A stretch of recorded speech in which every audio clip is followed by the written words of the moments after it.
जब मैं गांव में घूमती हुई पानी की समस्या यानी कि पानी की बर्बादी होती है। हम यहाँ पर आए तो हमें पता लगा है कि पानी की क्या कीमत होती है।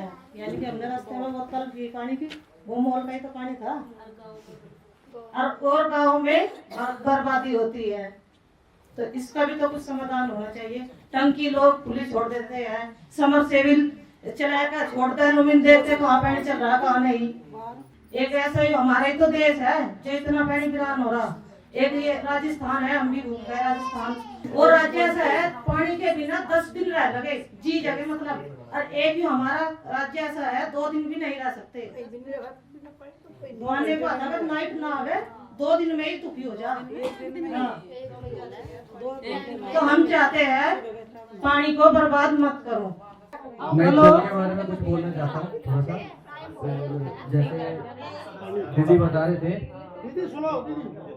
बता रहे थे कि इसके बारे में कुछ करना चाहिए। उसके लिए मेरा एक विचार है।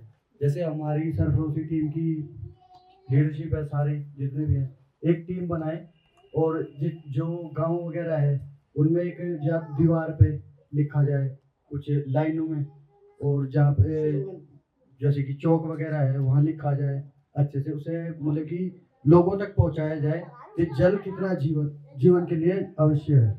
जल है तो जीवन है। बेटी बचाओ बेटी पढ़ाओ, इसका नारा मैंने अपने आप से ही बनाया। लेकिन ये जो बेटी अनपढ़ गंवा रह जाती है, मैं तो यही चाहती हूँ कि सभी बहनों से माताओं से मेरी यही प्रार्थना है कि अपनी बेटी को जागरूक करें और आगे बढ़ाए, पढ़ाए लिखाए, ताकि वो किसी के भी आर्थिक ना रहे और अपने पैरों पर खड़ी हो। लेकिन बचाने के लिए हमें खुद को भी बदलना पड़ेगा, क्योंकि हम पहले खुद अपने घर में बदलाव लाएंगे। अपनी बेटी के साथ बुरा व्यवहार न करें, उन्हें स्कूल जाने की परमिशन दें।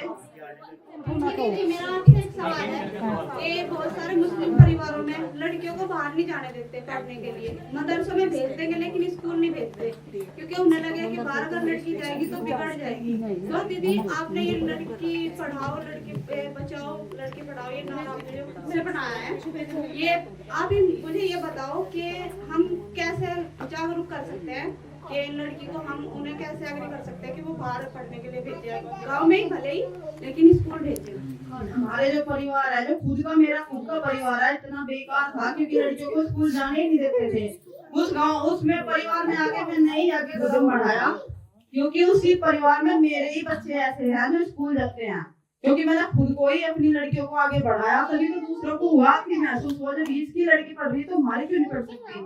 तो हम खुद को बदलो पहला, तभी तो हम दूसरों को बदल सकते हैं। हमें देख देख के और भी सीखेंगे कि जब इनकी लड़की जा रही है तो क्या हमारी को कोई थोड़े वो कर लेगा।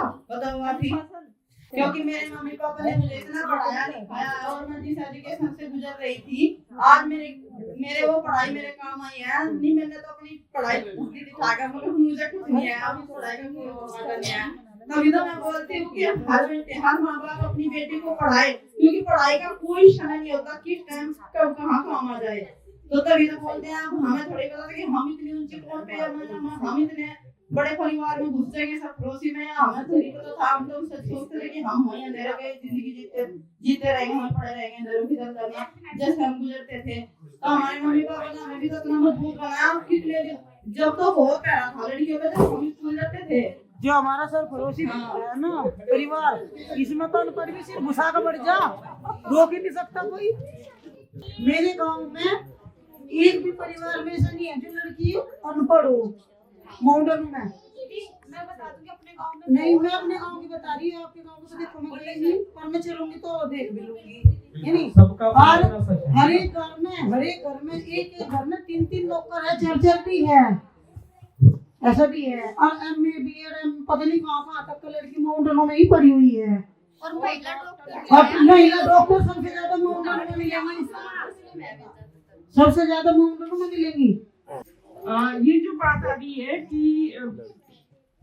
पढ़ा लिखे या जो अनपढ़ता है या जो परेशानियां है बहुत सारी, वो पहले बात है कि मुस्लिम परिवारों में बहुत सारी लड़कियां अनपढ़ है। कोई भी बिरादरी है जिसमें गरीबी है उसमें समस्याएं हैं, उसमें शिक्षा की भी समस्या है उसमें स्वास्थ्य की भी समस्या है, उसमें शोषण का भी मामला है, उसमें अन्याय का भी मामला है, उसके साथ भेदभाव का भी मामला है। तो ऐसा एक उस पे मुझे लग रहा है कि ये जो कहीं एक बात आ रही है कि मुस्लिम परिवारों में तो लड़कियां सबसे ज्यादा पढ़ी लिखी है, कोई बोल रहे कि मुस्लिम परिवारों में तो बिल्कुल भी इजाजत नहीं है, और मुस्लिम परिवारों में वो भी लड़कियां हैं जो बहुत आगे भी निकल गई है ना, डॉक्टर भी है और साइंटिस्ट भी है, वो हर जगह पे है, जो है वो हर जगह है। ये मुस्लिम महिलाओं के साथ ये समस्या नहीं है, सभी महिलाओं के साथ ये समस्या है, क्योंकि यहाँ पे ज्यादातर मोस्टली जो बेटी हैं समा को छोड़ के बाकी एक ही धर्म से हैं, और आप अपने बीच देखोगी तो आप अपने बीच देखोगे कि किसी ने भी 10, 12 कितनी महिलाओं ने कर रखा है, चुनिंदा महिलाओं ने आप में से। और इसका मुख्य कारण जो है, संतोष जी ने जो कहा, उसका मुख्य कारण है गरीबी। जिनके पास पैसा है, चाहे वो मुस्लिम हो चाहे हिंदू हो, किसी भी धर्म से ताल्लुक रखता हो, वो एजुकेशन में हर फील्ड में आगे जाता है। कई बार क्या होता है ना, सामाजिक दबाव और घर का दबाव इतना रहता है कि जो पढ़ाई करती है तो उनको लगता है कि बस हमें 12th तक ही पढ़ना है, हमें 10th तक ही पढ़ना है, हमें उससे आगे पढ़ना ही नहीं है। तो उनकी सोच भी बनती है कि बस 12th तक ही पढ़ेंगे, इससे आगे पढ़ना ही नहीं है। तो वो उतनी ही मेहनत करती है पढ़ाई में जितना वो पास हो सके। बात की है जिनके पास संसाधन नहीं है, वहाँ पर भी बहुत सारी चीजें होती है। जैसे कि मैं अपने पहले लेता हूँ, हम 2 भाई 2 बहन हैं, और आज से करीब 3 साल पहले मेरे पापा की मजदूरी करते हैं तो 150-200 रुपये मजदूरी नहीं होगी, पर 4 बच्चों को पढ़ाया। तो वो एक सोच है कि पढ़ाना नहीं है या नहीं पढ़ाना, वो माँ बाप पे डिपेंड करता है। और ये भी नहीं, देखो मैं और मेरा भाई है, हम कम पढ़े पर हमने लड़कियों को ज्यादा पढ़ाया। और ये भी नहीं बात दूसरी, ये पिंकी आया तो नहीं है, नहीं ये सही भाई है ना, ये चला कि भाई शादी करनी है इसलिए पढ़ाया जा रहा है। जरूरी ये है कि बच्चे पढ़ना चाहते हैं नहीं चाहते हैं, ये बहुत जरूरी है। हमारे बच्चे जो थे वे पढ़ना चाहते थे तो हमने उन्हें खूब पढ़ाया।